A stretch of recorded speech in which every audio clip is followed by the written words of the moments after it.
উচিত, খাওয়ার জন্য আলাদা ঘর বানানো উচিত বা রুম বাছাই করা উচিত। বিশেষ করে অবশ্যই ডাইনিং এ বসে বা ফ্লোরে বসে খাবার খাবেন, কিন্তু বিছানায় বসে কখনোই খাবার খাবেন না। যারা বিছানায় বসে খাবার খায় তাদের সংসারে এই তিনটি বিপদ লেগেই থাকে। যদি বিশ্বাস না হয় তাহলে অবশ্যই মিলিয়ে দেখবেন। বিছানায় বসে খাবার খেলে এই তিনটি বিপদ আপনার সংসারে আসবেই, এবং কারো কারো সংসারে হয়তো এই তিনটি আলামত চলমান। আমরা অনেকেই আছি অভ্যাসগত কারণে ঘুমানোর বিছানায় খাবার খাই, এটা একদম করা উচিত নয়।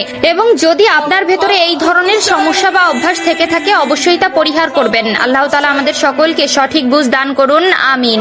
বেশি কথা না বলে আপনাদের জানিয়ে দেব নারীদের কোন তিনটি ভুল তার সংসার ভাঙার মূল কারিগর। 1 নম্বরে হচ্ছে অতিরিক্ত জেদ। প্রিয় দর্শক, অবশ্যই আপনারা মিলিয়ে নেবেন, প্রত্যেকটি ডিভোর্সের পেছনে একটি সমস্যা থাকে। নারীদের অতিরিক্ত জেদের কারণে 10টি সংসারের মধ্যে 9টি সংসার ভেঙে যায়। 2 নম্বরে যে ভুলটি মেয়েরা সবসময় করে থাকে সেটি হলো স্বামীর সাথে তর্ক করা। 3 নম্বর কারণটি হলো বাবার বাড়ির কুপরামর্শ।